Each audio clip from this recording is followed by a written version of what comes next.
a fait l'essentiel en battant l'Atlético 2-1 à l'aller. Je voudrais dire oui, mais j'ai le souvenir du match de Leverkusen à l'Atlético Madrid où Madrid a gagné à la fin. Donc je pense que c'est une équipe qui ne lâche jamais rien, cette équipe de l'Atlético. Le Real Madrid a évidemment des joueurs extraordinaires qui sont capables de marquer des buts extraordinaires, mais Alvarez l'a montré aussi en répondant à Rodrigo sur ce match avec cette frappe magnifique. C'est un match qu'on attend évidemment tous, avec des styles de jeu un petit peu différents. J'ai trouvé l'Atlético très bon sur ce match face au Real, mais grâce encore à des exploits comme là Brahim Diaz, ils se sont inclinés. Donc qu'est-ce qui va faire la différence ? On va le savoir dans 2 jours, mais on a hâte d'y être. Hein. Voilà, on a un collectif qui lâche rien, on le sait, dans un stade qui va être incroyable. Le problème, c'est que la pièce tombe toujours du mauvais côté pour eux quand ils rencontrent le Real. Et en plus, c'est une sale semaine pour l'Atlético. Louis va peut-être nous le confirmer. Louis Vix, vous êtes à Madrid. D'abord, où est-ce que vous êtes exactement ? Vous voyez votre image derrière avec des maillots, des cadres, vous êtes où ? Il est au restaurant comme d'habitude. Voilà, je vous le dis. Ouais, Bertrand, vous êtes bien placé pour savoir qu'il est un peu tôt quand même pour manger en Espagne. C'est plutôt l'heure de l'apéritif et nous sommes chez Mendes. Alors non pas chez Jorge Mendes, le célèbre agent portugais. Non, c'est un Mendes comme il en existe beaucoup évidemment en Espagne. C'est le lieu d'une peña très connue de l'Atlético de Madrid qui attend évidemment cette rencontre et cette semaine décisive. Vous en parliez, Eric. 2 défaites la semaine dernière. Ce n'était pas arrivé cette saison depuis le mois d'octobre face au Real et surtout défaite plus surprenante hier sur la pelouse de Retafe alors que les Colchoneros menaient 1-0 à 2 minutes de la fin. Et là, il y a 2 rendez-vous très importants. Ce match retour, donc mercredi, avec 72 000 personnes qui vont pousser très fort. Et la réception du Barça dimanche. Il n'y a qu'un point d'écart au classement entre les 2 équipes. Vous qui en parliez tout à l'heure, Geoffroy, pourquoi est-ce que cet Atlético plutôt n'y arrive jamais contre le Real ? Parce que le Real y croit plus. C'est la légende du club. Mais clairement, à chaque fois, écoutez, ça s'est joué à rien. Alors, je ne veux pas monter en 59, une demi-finale avec match d'appui, mais 2014, rappelez-vous, l'Atlético est à 50 secondes de gagner la Ligue des Champions. Et quand Modric, cette de Ramos, on la connaît. L'année suivante, pareil, le Real se qualifie à la 88e minute. L'année d'après, finale, tir au but, avec Griezmann qui rate un penalty durant le temps réglementaire. On n'y peut rien, c'est comme ça, c'est de la rage du Real qui gagne tout le monde et malheureusement emporte l'Atlético. Mais il faut toujours une première fois, on est d'accord ? Donc, il n'y a rien, il y a un tout petit écart, ça peut être demain soir. Bertrand est d'accord avec vous. Ouais, je suis parfaitement d'accord. Et par rapport à la question que vous posiez tout à l'heure à Gaëtan, moi je pense qu'ils n'ont pas fait ils ont fait le minimum. Ils n'ont pas fait l'essentiel, ils ont fait le minimum de gagner leur match aller. C'était pas un énorme match par rapport au prestige des 2 équipes et à ce qu'elles sont capables toutes les 2 de produire. Le Real est pas exactement une équipe encore. Il y a des individualités qui brillent.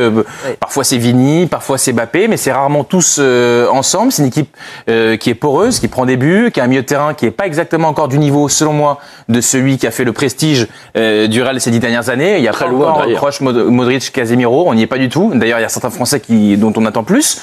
Donc l'Atlético a des raisons d'espérer, vraiment, je trouve. Mais le trio d'attaque, enfin la ligne d'attaque, c'est bon. Alors, c'est ça qui fait la force du Real, c'est que c'est la seule équipe cette saison en Ligue des Champions qui a 3 joueurs avec au moins 5 buts marqués, 7 pour Vinicius, 7 pour Mbappé et 5 pour Rodrigo qui est brillant et on l'a encore vu au match aller capable de mettre des buts incroyables. Incroyable. Ça c'est les stats et on peut même en ajouter un 4e parce qu'il là il figure pas, mais genre Bellingham c'est un joueur aussi d'une qualité. Et il sera là au retour. Bien sûr. Également. Si le Real l'emporte, Louis, certains disent que ce sera peut-être le dernier match d'Antoine Griezmann en Ligue des Champions. Oui, c'est effectivement probable et c'est vrai qu'aujourd'hui à Madrid on parle de plus en plus d'un départ dès cet été en MLS. Si d'aventure par exemple le club de Los Angeles où évolue Olivier Giroud et Hugo Lloris venait à lui proposer un contrat, on sait qu'il a les cartes en main pour activer sa clause qui lui permettra d'évoluer une saison de plus à Madrid. On sait aussi que s'il remporte un titre, quel qu'il soit, et notamment on pense à la Liga qu'il n'a jamais remporté, c'est une incongruité ici de voir un joueur d'Antoine Griezmann, meilleur buteur de l'histoire de l'Atlético, ne pas avoir remporté le championnat d'Espagne. Donc c'est peut-être effectivement le dernier match de sa carrière en Ligue des Champions. C'est d'ailleurs la raison de notre présence dès aujourd'hui avec Lino Jaffery à Madrid. On est dans un endroit où Antoine Griezmann a laissé des traces, a offert sa chaussure par exemple après un match à la Peña. Il y a des maillots un petit peu partout. On a essayé de mieux comprendre, et vous le verrez dans les heures qui arrivent sur les différentes antennes du groupe, ce que représente vraiment Griezmann ici, par exemple par rapport à ce que représente Zinedine Zidane ou Karim Benzema au Real Madrid. Merci Louis, vous disiez pendant que Louis parlait, il est quand même un petit peu moins bon. Alors c'est vrai qu'à l'aller, un seul tir au Parc des Princes. Au Parc des Princes. Non, à Bernabéu. À Bernabéu. Ouais, je suis focalisé sur PSG Liverpool. Je trouve qu'il met moins d'empreintes sur les matchs que ce n'était le cas auparavant, parce que voilà, il est au crépuscule de sa carrière. C'est un joueur qui a beaucoup donné, qui s'est jamais dépensé. C'est un euphémisme, et il est toujours capable de fulgurance, parce que son pied gauche, il l'aura éternellement. J'ai souvenir d'un but qu'il a mis cette année en Liga avec un lob absolument merveilleux en fin de match. Il est capable de fulgurance, de coup d'éclat, mais je le vois plus comme le métronome, le baromètre du jeu de l'Atlético qu'il était. Je trouve que Alvarez dimensionne davantage le jeu de l'Atlético que c'est le cas de Griezmann. Ça se trouve marquer un but demain, mais sur un ballon, c'est ce que capable, sur contre Leipzig, contre le PSG sur pour le coup Parc des Princes au match aller, toujours c'était. Et puis il a comme des stats honorables cette saison, c'est comme 16 buts, 8 passes D. Bon, pour un joueur certes. Oui, mais il va pas partir comme ça, Gaëtan. Moi je le trouve très bon. Je le trouve très bon parce que je trouve qu'il permet à l'Atlético d'avoir un équilibre. Donc vous n'êtes pas d'accord avec Bertrand? Non, je suis pas d'accord avec Bertrand, mais je comprends. Aussi bon qu'avant. Je comprends ce que tu veux dire dans le sens où il est peut-être moins décisif dans les passes, dans les buts, mais je trouve que dans l'équilibre. Moi, c'est sur la globalité du match même, c'est pas ton les stats. Ok, bah alors. Moi, on a le droit de pas être d'accord. Mais je suis pas d'accord avec toi. Mais c'est pas grave. Non, je trouve vraiment qu'il est impactant et au milieu de terrain, en fait, son placement et ses déplacements sans le ballon permettent à son équipe de jouer. Mais c'est des choses auxquelles je fais plus attention, mais je trouve que, et d'ailleurs son entraîneur en a parlé il y a pas longtemps, c'est un joueur qui est ultra intelligent, ultra polyvalent et il fait jouer les autres. Et en fait, il rend les autres meilleurs, de mon point de vue. Donc il restera la clé du match ou l'une des clés du match. Pour moi, oui. Lors de cet Atlético Real très attendu, encore une fois, 21h, mercredi, juste après Lille-Borussia Dortmund sur Canal+. Oui, on a vu Alisson là. C'est un motif d'espoir, même si encore une fois c'est pas le même contexte. Et puis Liverpool, même en étant mené, a réussi quand même à redresser la barre. Et Alisson, il a fait un petit relâchement, mais je sais pas si la VAR. Non. Non, pas vous, non, pas vous, pas vous. Non, mais si. Avec la VAR, peut-être que Darwin aurait été exclu. Arrêtez, Tony, arrêtez, j'en peux plus. Olivier Talaon, vous qui êtes à Liverpool, sur place, est-ce que vous confirmez les Reds ne sont pas si sereins que ça? Oui, les Reds sont contre la VAR aussi. Non, je plaisante, mais ce qu'il faut dire, c'est que Arne Slot, il est très malin parce que encore une fois aujourd'hui, il a été élogieux comme jamais avec les Parisiens. C'est une équipe exceptionnelle. Leur intensité est incroyable.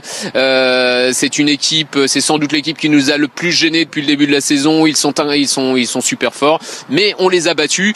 Voilà ce qu'il dit. Hein. Il met un peu de pression quand même sur cette jeune équipe parisienne, mais il est aussi sûr de sa force, hein, parce que quand on regarde les stats, on va les rappeler peut-être avec Geoffroy tout à l'heure. Les stats de Liverpool à domicile, ça fait extrêmement peur. En revanche, la presse anglaise, je vous en parlais tout à l'heure, eh bien, elle se méfie énormément de cette équipe parisienne. Et pour avoir discuté avec des journalistes ici à Liverpool, des journalistes anglais, eh bien, tous disent que le PSG peut réussir cet exploit et pourrait, et en tout cas supérieur à cette équipe de Liverpool dans le jeu, et que ce qui s'est passé il y a une semaine est un petit miracle quand même pour les Reds. Donc voilà l'état d'esprit un petit peu général, c'est-à-dire un peu de malice, on va dire, côté Arne Slot et l'entraîneur de Liverpool et le staff, en disant oui, ils sont incroyables, mais pour l'instant on est devant. Et puis la presse anglaise qui croit vraiment quand même à un exploit parisien. Arne Slot, l'entraîneur de Liverpool, à votre micro il y a quelques minutes. Hello Arne, you are leading 1-0, you have experience, you have Anfield, is there any risk for you? Est-ce qu'il y a des risques pour vous? Yeah, Paris Saint-Germain. Yes, Paris Saint-Germain. Their manager, their players, that is the risk we are going to face, but that's the quality we're going to face. They played very, very well, very good last week. So some people say we had a bad day. I don't even think we had a bad day. They just played tremendously well, but I'm also sure that tomorrow we can play better. Is it possible that Alisson is under the mind of the striker PSG? Est-ce que c'est possible qu'Alisson soit rentré? Maybe he has a psychological advantage now, no? I don't know if it works like this. I've said many times that Alisson had a great game last week. He made 2 or 3 incredible saves, but it has been, in my opinion, exaggerated a bit too much, because there was 27 shots, as if he had to make 27 saves. No, I think he had 2 or 3 world-class saves, and all the others were saves that normal goalkeepers would have made as well. So we're hoping he will be at his best again if we need him. But we're also hoping that we're not going to concede 27 shots again. Thank you very much. Talaron Slot, PSG Liverpool, le match retour est déjà lancé. Super analyse de Slot. Hein, et très fair play en plus. Hyper lucide en plus. Oui, complètement. Liverpool. Et en plus, il a l'expérience parce qu'avec Naples, il a quand même eu beaucoup d'expérience. Le problème, c'est qu'on vient de le voir sur ces images, il y avait Alisson encore une fois en face, d'où la question à Gvara d'Olivier Talaron cet après-midi.